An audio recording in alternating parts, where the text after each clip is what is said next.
Gabriel, Agatha, Jennifer. Só mais um tempinho eu já começo.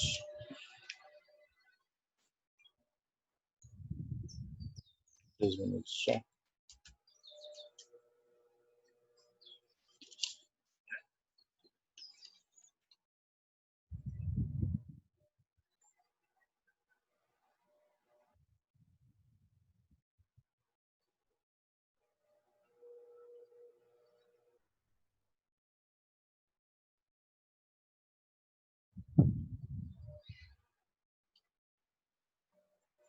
E aí, o que acharam das provas?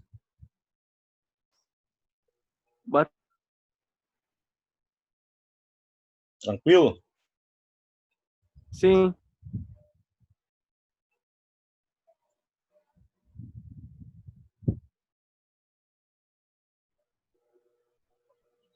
Um, dois, três. Ixi, já. Beleza. Então vamos... Mais um minutinho? Mais um minutinho, só para ver se chega mais gente.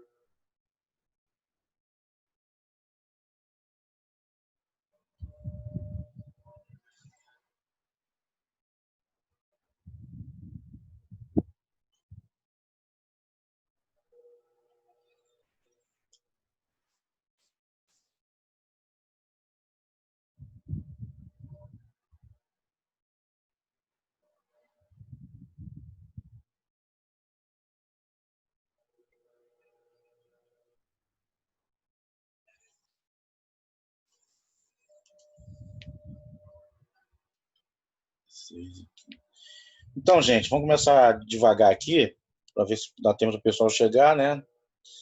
Essa semana o pessoal está meio devagar.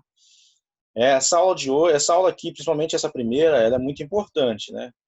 Ela fala muito sobre o nosso momento atual, sobre a nossa vida, né? Sobre o que está acontecendo, por exemplo, esse ano, né? Final de ano, que são as eleições. Então, essa aula é um tipo de básico do básico que todo cidadão deve entender, né? Deve procurar entender sobre a organização política brasileira. Para a gente começar, para a gente ser um cidadão completo, né? Não só para fazer uma prova do Enem, é claro que isso é cobrado no Enem, isso é cobrado, com certeza, não tenha dúvidas que essa matéria é cobrada. Antigamente, uns anos atrás, tinha uma matéria chamada OSPB, que falava dessas questões, e entre outras, né? Mas de uma forma só descritiva, não era muito, não ia muito a fundo. Hoje em dia está diluído nos conteúdos de história, de geografia, né? E eu achei muito interessante que o livro de vocês, né, que o livro da Polito trouxe esse debate, né, sobre a organização política brasileira. Muita gente tem dúvida como funciona, por exemplo, né, que é o que a gente vai ver aqui, o nosso sistema dos três poderes. Isso é muito importante para a gente entender como é que funciona o Estado, né? Lembra que a gente conversou, teve uma aula, não sei se foi no começo do ano, no passado eu dou essa aula, né, esse conteúdo também tem em outras turmas, sobre o Estado, né, a formação do Estado-nação.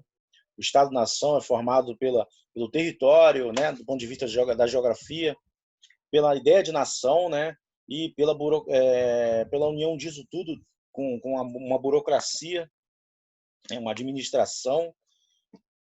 Então, a gente vai se aprofundar um pouco mais nisso aqui. Aqui para não... A República, a primeira coisa para a gente entender, né, como o nosso regime político, né, nós vivemos numa república, não é uma monarquia. É claro que as monarquias que existem hoje em dia, principalmente as monarquias ocidentais, elas se assemelham muito às repúblicas, porque são monarquias constitucionais, né? Se vocês estudarem história, vocês vão ver que a partir do século XVIII, algumas monarquias passaram a ter uma organização política bem parecida com a república. Mas a nossa aqui é diretamente uma república. Nem sempre a gente foi assim. No século XIX até 1889, nós éramos uma monarquia. Monarquia constitucional, mas era uma monarquia. A república, né? A república, antecedentes históricos da república. Acho importante a gente primeiro resgatar esses antecedentes históricos, né? Apesar da ideia de república remeter a exemplos, aqui está separado, está junto aqui, mas é separado, tá, gente? A exemplos anteriores, como as cidades-estados gregas, que vocês estudam em história antiga, a Roma Antiga e as repúblicas italianas da Baixa Idade Média, de Veneza, o modelo que deu origem às repúblicas atuais é o da Revolução Francesa e as ideias iluministas. Lembra que a gente estudou também sobre os filósofos iluministas, né, os pensadores que acabaram influenciando o pensamento político moderno, né, como Rousseau, Montesquieu, Maquiavel. Então, é isso que a gente vai ver aqui.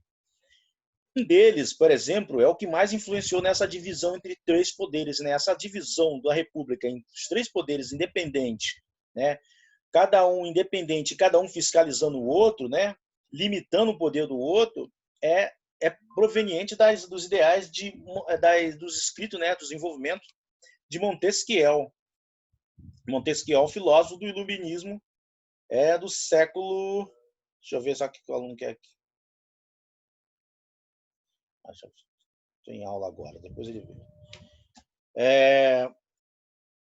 Do século XVIII, né? Ele nasceu em 1689, morreu em 1755, o século XVII e XVIII. Foi o idealizador da divisão da autoridade estatal, ou seja, a autoridade do Estado em três poderes: o executivo, o legislativo e o judiciário. A principal ideia por trás dessa proposta é que cada um dos três poderes seja limitado pelos outros dois, de modo a garantir que o Estado não se transforme em uma organização tirânica, né? A tirania aqui que eles criticam, é a tirania justamente do antigo regime que foi derrubado pela Revolução Francesa, que é onde o rei tinha poderes absolutos.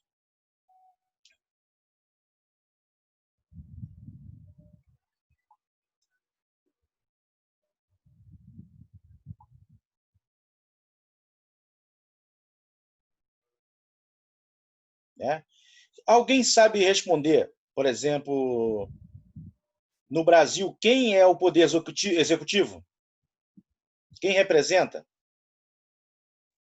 O presidente. Isso aí. O poder legislativo, quem é? São os deputados e senadores? Isso aí. E o judiciário, quem é representado por quem? Os tribunais.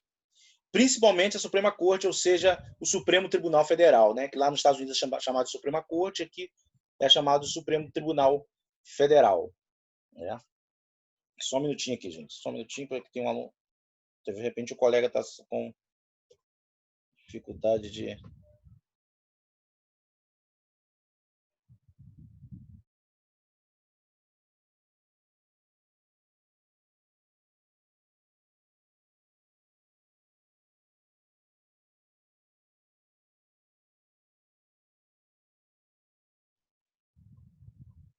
Então vamos lá, continuar. Estão ouvindo minha voz, Tom, né? Continuando aqui. Travou. Pronto, aqui, volta aqui. Isso. Então aqui é um esquema, mais ou menos, como é representado esses três poderes que quem respondeu aí foi o Davi? Foi eu. Então, presidente, né? Congresso, poder legislativo, judiciário, poder judiciário, né? Pode ver que, olha só, o poder executivo ele não é representado só, ele é simbolizado pelo presidente, mas ele não é só o presidente, são os ministérios, né? As secretarias que têm poder de ministérios, agências governamentais. No Congresso, né? Nós temos a Câmara Alta, que é o Senado, e a Câmara Baixa, que é a Câmara dos Deputados. Na Inglaterra, vai ter a Câmara dos Lordes, que é como se fosse o nosso Senado aqui, e a Câmara dos Comuns, que é como se fosse o nosso Congresso, a Câmara dos Deputados. O Judiciário, né, a Suprema Corte, tribunais regionais, juizados, ou seja, toda a justiça, né, mas quem está no topo dela é a Suprema Corte, que no caso aqui o Tribunal Superior. Poder de declarar leis, né? Poder, um fiscaliza o outro. Uma lei que por exemplo, que é aprovada pelo Congresso, mas é inconstitucional, o Poder Judiciário pode, né, vetar essa lei, porque essa lei é inconstitucional. Então, na verdade, o que norteia esses três poderes é a Constituição. A Constituição que deve determinar, né, o que está certo e o que está errado. Uma república pode ser, né, ela pode ser parlamentarista, presidencialista. A nossa é o quê? Hein? A nossa é? Alguém sabe dizer? Presidencialista? Presidencialista. A diferença da presidencialista e da parlamentarista a grosso modo, é assim. Presidencialista, nós temos o presidente, né? O Congresso. O Congresso faz as leis, mas o presidente tem poder de veto, né? Ele é o chefe de governo e chefe de Estado. Numa república parlamentarista, o presidente é somente chefe de Estado. Ele representa o Estado brasileiro, principalmente, por exemplo, no exterior. Ele representa o Estado, mas quem governa de fato é o primeiro-ministro, que é eleito pelo Congresso. O Congresso é eleito pelo povo e normalmente é escolhido o partido que tem mais voto, né?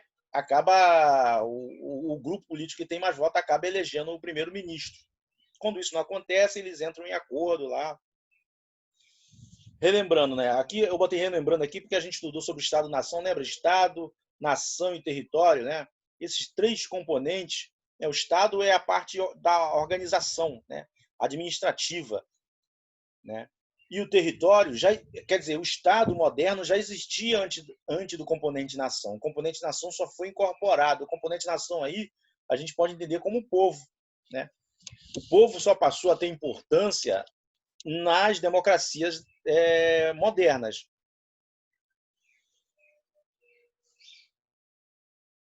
Vocês já ouviram nosso país? O nome completo do nosso país é o quê?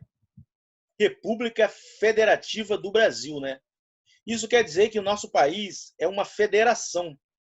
O que seria uma federação? Seria composto pela União e pelos entes federativos. No caso nosso aqui, os entes federativos são os estados e os municípios.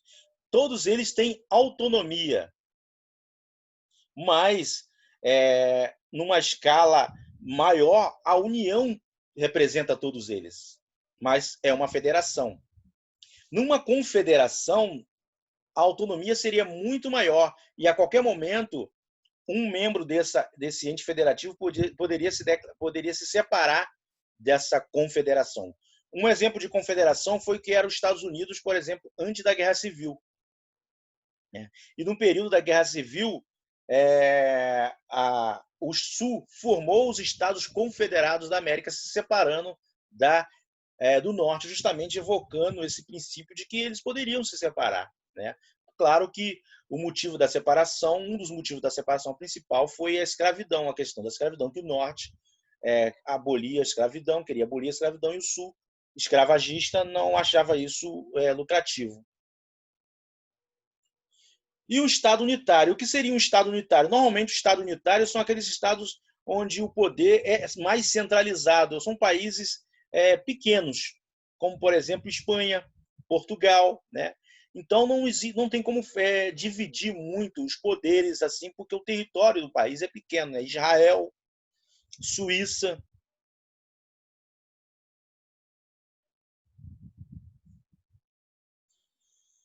O livro também fala sobre o Pacto Federativo, né? Um conjunto de regras que define o papel, aqui é papel, tá errado de novo, botei papael aqui, de cada ente da federação, né, na gestão do território. Aqui é estados, municípios e União. Esse pacto federativo é representado, por exemplo, pela Constituição. Existe um pacto federativo, né? Entre cada um tem o seu papel, cada um tem sua jurisdição. Por exemplo, a educação, de uma forma geral, principalmente a educação básica, fica por conta dos estados, né? Dos estados. E os estados delegam, por exemplo, a educação fundamental aos municípios. E ele fica aqui no Brasil, no Rio de Janeiro, por exemplo, o estado fica com o ensino médio, né? Em falando de educação pública. Então, o papel de cada estado, os estados podem constituir polícias, né? Mas não pode constituir, por exemplo, exércitos, né? Forças armadas. Então, o papel que cada estado, cada município e a União, ou seja, os entes federativos vão exercer, isso vai definir, isso vai variar de um país para o outro, de uma sociedade para o outro. O nome disso é o Pacto Federativo. Os entes federativos, né, como eu já citei aqui para vocês, já deixei adiantado, é a União, os estados e os municípios. Então, entes federativos, quando se falar em ente federativo, está falando justamente disso. A União, os estados e os municípios. Isso aqui né, é uma é um resumo, a base da organização política brasileira, para a gente entender o esqueleto de como a gente tem o raio-x da organização política brasileira. Passar a entender, como cidadão, né, nós temos a obrigação de entender essas coisas justamente para saber como funciona o nosso Estado.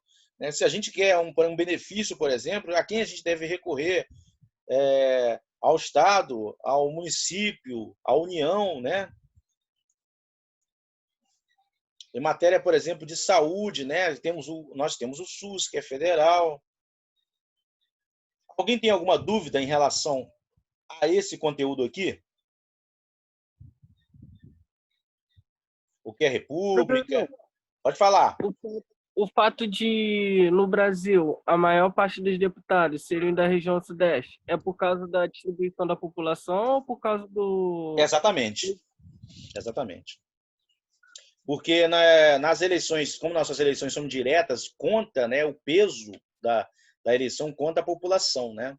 Você pode reparar que justamente que cada senadores, por exemplo, você falou deputados, você falou senadores, os estados mais populosos têm mais representantes no Senado do que os estados menos populosos. Exatamente, isso aí mesmo. Entendi, obrigado. Mais alguma pergunta? Para mim tá tranquilo. Tá tranquilo?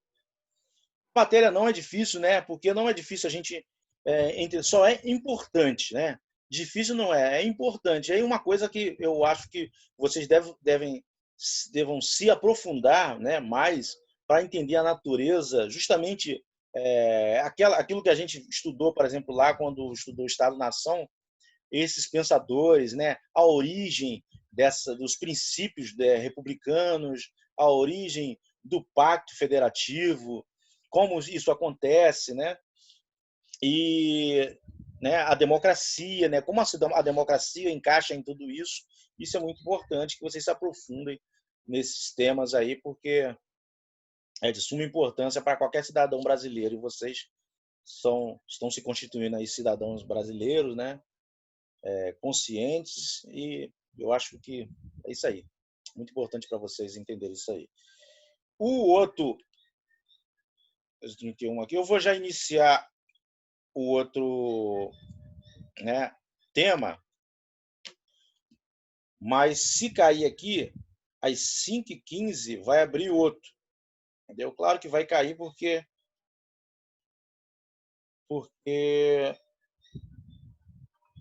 a verdade, temos pouco tempo. Aí eu vou abrir outro, né? Japão.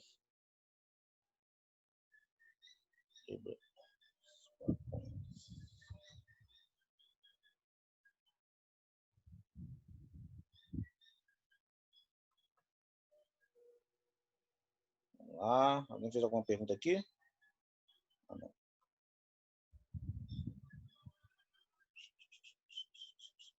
Japão aqui. Isso. Vamos lá.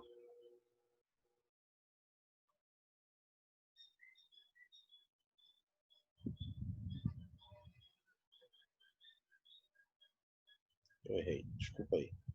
Stop share, sai daqui.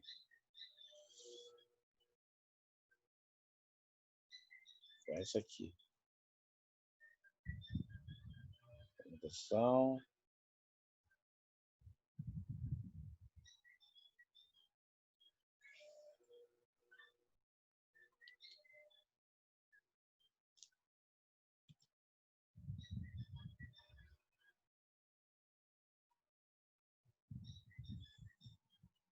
Ah, de novo, isso aqui não.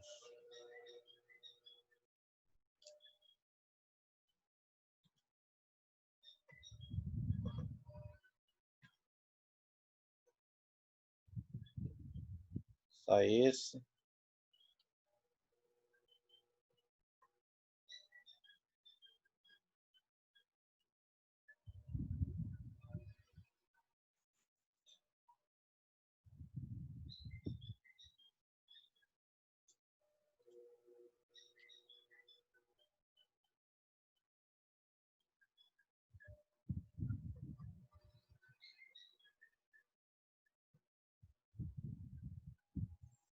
Estão vindo aqui Japão?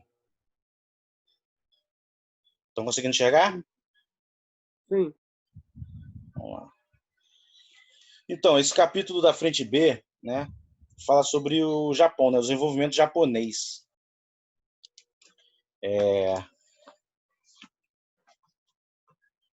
Tem aqui, né, vamos ver um pouco dos aspectos geográficos do Japão, né, físicos. O país está localizado em uma área onde há encontro de 3 placas, né, tectônicas, por isso há muita incidência de terremotos no Japão. Né. O relevo é montanhoso, impondo limites à agricultura, limitando as extensões das áreas planas propícias à atividade dessa forma do plantio. Né.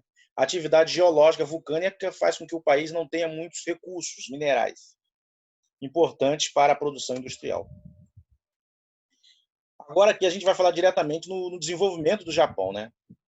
O desenvolvimento do Japão moderno se dá a partir do final do século XIX, aquilo que ficou conhecido como Era Meiji.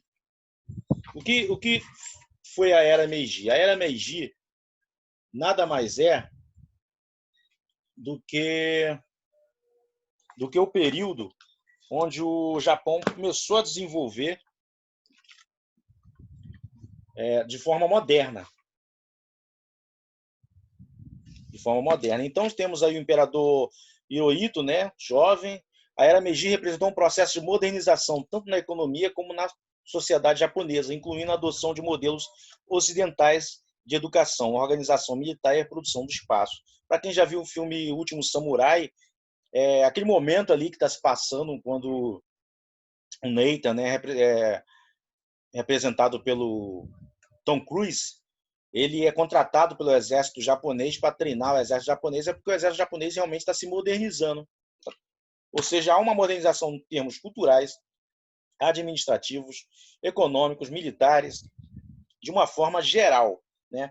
O Japão está rompendo, desculpa, com um sistema social, né, que anterior, que era o sistema social baseado quase com um feudalismo, né? Muitos autores chamam de feudalismo, onde os poderes eram descentralizados, eles ficavam na mão dos senhores de terra, né, dos shoguns e os seus exércitos de samurais. Então, essa modernização do Japão começa na era Meiji, vai dar origem ao Império Japonês, que foi um dos principais atores, né, na verdade, do Império Japonês, do jogo geopolítico no início do século XX, né, derrotando a Rússia numa guerra e culminando com a entrada na Segunda Guerra Mundial, invadiu a China, dominou a China, a Mongólia, enfrentou os Estados Unidos, chegou a atacar, né, os Estados Unidos, né, atacou Pearl Harbor, né, a frota, né, militar, a frota americana no Pacífico, que acabou provocando a reação dos Estados Unidos. Né. Esse Japão começou moderno, né, deu origem ao Império Japonês, mas não só ao Império Japonês. Né. O Japão, mesmo depois da Segunda Guerra Mundial, ele conseguiu se reerguer e se desenvolver. Muita gente fala em milagre japonês, né? O Japão, depois da Segunda Guerra Mundial, foi atacado, né, destruído por 2 bombas nucleares, sofreu muito com a guerra, mas mesmo assim conseguiu se reerguer. No processo anterior à Segunda Guerra, né, mundial, o Japão precisou recorrer ao imperialismo para garantir matérias-primas. Por que o Japão recorreu ao materialismo? Né? Porque lembra que a gente estuda sobre o imperialismo, né, que nessa fase de desenvolvimento do capitalismo, as potências europeias vão buscar dominar outros territórios para para resguardar, né, para possuir para conseguir matéria-prima e mercado consumidor para suas mercadorias, né, o Japão vai fazer a mesma coisa, mas principalmente para garantir matérias-primas, porque o Japão é pequeno, então ele achava que tinha que expandir por todo o Pacífico para conseguir ter acesso às matérias-primas essenciais para o desenvolvimento econômico do país. Isso colocou o Japão em rota de colisão com outras potências imperialistas, no caso, os Estados Unidos e o Império Britânico. Vocês podem perceber que no final da Segunda Guerra Mundial, mesmo depois da Alemanha ter se rendido, os Estados Unidos continuou, né, combatendo o Japão e o Japão também combatendo os Estados Unidos ali no Pacífico. A guerra entre Estados Unidos e o Japão foi basicamente pela posse de todo aquele território ali do Pacífico Sul e do Pacífico Norte, né? A propaganda nacionalista japonesa falava em uma união no extremo asiático, né? Muito parecido com o tipo de união que os Estados Unidos conclamavam no continente americano. Da mesma forma que os americanos tinham o continente americano, lembra? Doutrina Truman, né? O Big Stick, o continente americano como seu quintal, o Japão também achava, né? Pensava que o Pacífico era o seu quintal também, que ele tinha direito àqueles recursos. Mas toda essa ideia de Império Japonês acabou sendo destruída com a derrota do Japão na Segunda Guerra Mundial. No período de reconstrução do pós-guerra, o país apostou na alta tecnologia. Depois da Segunda Guerra Mundial, né, o Japão ele vai continuar se desenvolvendo, né, e é marcante, é simbólico da gente pensar no Japão, pensar logo em tecnologia. A gente pensa no produto japonês, pensa em tecnologia, né? A maioria das pessoas pensam isso. O que ele garantiu a facilidade para importar matérias-primas e a vantagem competitiva diante de outros países, né? Industrializados em relação às suas exportações. Esses fatores contribuíram para a grande superávit comercial. Ou seja, hoje em dia, exportar os países que exportam matéria prima e produtos industrializados de baixa tecnologia, eles ficam sempre em relação à balança comercial abaixo dos países que exportam produtos de alta tecnologia. Se vocês forem reparar bem, se vocês repararem bem, na divisão internacional do trabalho, a maioria dos países que estão hoje desenvolvidos, né, são os países que detêm tecnologia, eles produzem, têm uma indústria de produtos de tecnologia avançadas, ou seja, os produtos que eles exportam têm alto valor tecnológico incorporado. Por exemplo, né, Coreia do Sul e China, que eram países subdesenvolvidos, eles conseguiram se desenvolver nos últimos anos justamente desenvolvendo um parque industrial, uma indústria de produtos de alta tecnologia. Não é isso? Então, o chamado milagre japonês também é, às vezes, comparado com o milagre chinês nas últimas 2, 3 décadas. A gente vai ter um capítulo sobre China, mas é só para ilustrar. Para os Estados Unidos, a reconstrução da economia japonesa após a Segunda Guerra Mundial foi importante. O Japão não fez isso sozinho, né? E depois da Segunda Guerra Mundial, ele destruído, ele não se construiu sozinho. Era interesse também, né, e muitos especialistas apontam isso, das potências ocidentais que o Japão e Coreia, por exemplo, não entrassem para a esfera socialista. A Segunda Guerra Mundial trouxe dois grandes vencedores, né? Estados Unidos e União Soviética. Os dois eram exemplos a ser seguidos. Só que Japão, Coreia estavam muito próximos da União Soviética. Então existia um receio do Ocidente, principalmente quando entra a Guerra Fria, depois da Segunda Guerra Mundial, desses países se tornarem socialistas. Então a ajuda econômica, o Plano Marshall, o Plano Colombo, a ajuda econômica do Ocidente ao Japão foi fundamental para o desenvolvimento japonês, porque o Ocidente também entendia que o Japão não podia ser muito humilhado, ele tinha que se reerguer para continuar sendo um país capitalista. Senão ele poderia o povo japonês, principalmente os trabalhadores, acabariam sendo tentados, né, pelo lado socialista.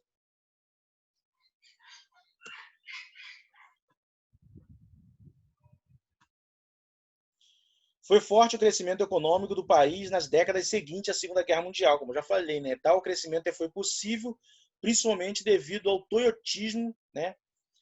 Ao modelo econômico baseado, modelo de produção, né? Baseado nas indústrias japonesas, ao desenvolvimento da eletrônica pelas indústrias do país, né? E a automação. Automação, o quê? Mecanização da produção, aumentando a produtividade, né? E diminuindo o custo da produção. Ações que repercutiram a alta produtividade.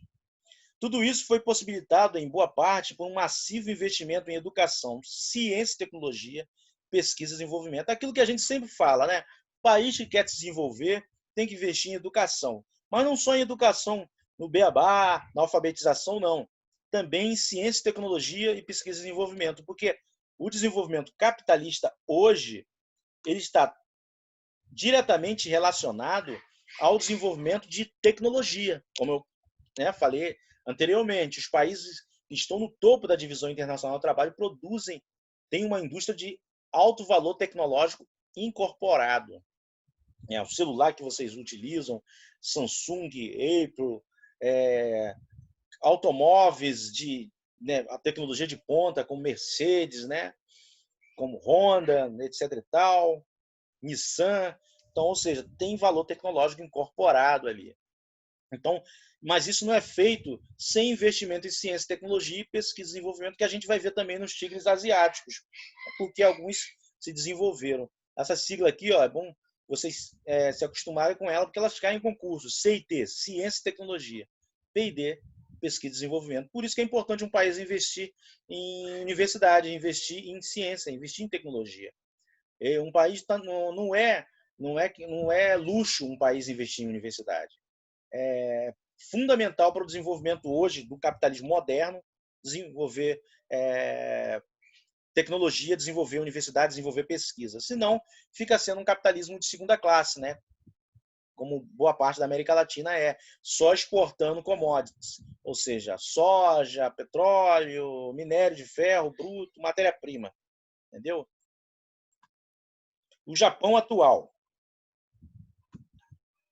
A economia japonesa não ficou imune às atuais crises do capitalismo, né? Ela sofreu também, né? Tem sofrido com a recessão mundial. Contudo, o maior desafio para os japoneses é enfrentar a escalada do envelhecimento da população. A população do Japão, isso já é uma questão demográfica. A população do Japão é uma população envelhecida. Isso também não é só o Japão, a Europa também está passando por isso. O desenvolvimento tem esse efeito colateral, né? As pessoas passam a ter menos filhos porque elas passam a ter mais perspectiva de carreira, passam, né? A vida urbana ela acaba sendo um fomentador da queda da fecundidade. Isso pode causar problema no futuro. Por isso que esses países também recebem muitos imigrantes. Além da dificuldade de financiar as aposentadorias, o envelhecimento da populacional extremo, né, pelo qual passa o Japão, tende a levar ao declínio populacional e, portanto, pode gerar dificuldades em promover um cenário de crescimento da economia do país, né?